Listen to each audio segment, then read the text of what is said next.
there's one thing about Rishi, in my opinion, he is the modern day Judas. He's trying to sell out Northern Ireland for his 30 pieces of silver, and all the way through this, and even Suella Braverman has said this, that Northern Ireland is being used as a bargaining tool, and it's our biggest bargaining tool, actually. There is the problem. You know, they're not actually considering the people and the wishes of Northern Ireland, of the UK, and of everybody that voted for Brexit. There's one thing, and I just don't understand why they don't get this. We voted to leave the EU in its entirety. They left part of Ireland behind with them, and now we are in a very sticky situation. So I most certainly hope that he does face revolt, because right now what he's trying to do is going through the back door, back to the EU, come begging and pleading, listen to what your people wanted, leave in the entirety, and stop trying to do your backdoor deals. Well, does it potentially indicate, Rebecca, as I've got an email here from David, actually, who said, you know what, I'm paraphrasing here, David, he says, you know what, actually, this is more about just the ideological elements to this. This really is about the future of our United Kingdom. And, of course, he's right about that.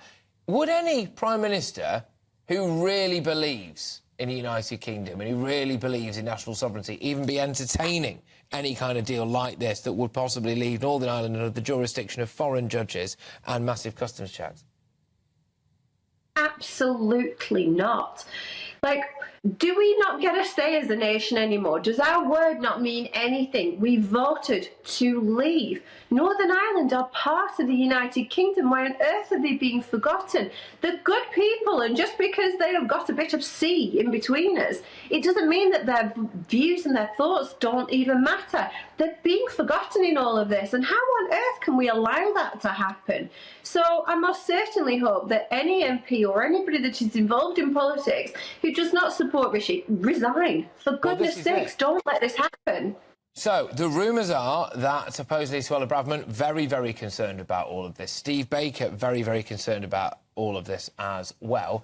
In your views, should Suella Braverman resign immediately if she's not happy with what Rishi brings to the table?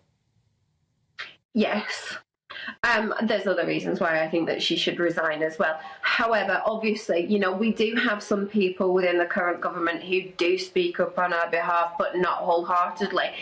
The problem is that we have the Conservatives leading the way on this, and it's a party that never wanted this to happen in the first place. They did it as a token gesture. They thought we would want to stay in the EU, and when they didn't, well, when we didn't, they went, oh goodness, now what do we do? So, you know, we've got a huge problem on our hands. I would love some people who represent our views to stay, but we have to make a stand, and we have to leave, and we have to make it known that we're not happy. But if Rishi Sunak decides to go down a route that pleases Remainers and the Labour Party more than it pleases the DUP and the Eurosceptic wing of the Conservative Party, surely that indicates that, frankly, he doesn't really care about Eurosceptics or people who are in the DUP. And what would that mean for you? Would you be looking at this and thinking, well, presumably there's fertile ground here for people like your party to go and sweep up people who don't feel as though the Conservative Party is actually Conservative anymore? Yeah, and we're already doing that, you know, and I am obviously pleased with that. But, you know, at the bottom of the UKIP heart, and certainly at my heart, is that we care about people and we care about them being protected and getting a job done. Yes, of course, I want as many people coming over to us as absolutely possible.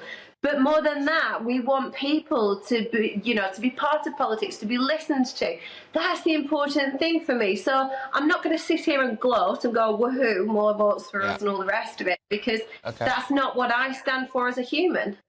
Well, no, I think it's very much a case of watch this space, right? Because Rishi Sunak's keeping his cards close to his chest. But seriously, I think there will be resignations over this. The noises that we're hearing about behind the scenes is that there will be resignations if he ploughs ahead. And what does that mean, frankly, for the future of the Conservative Party?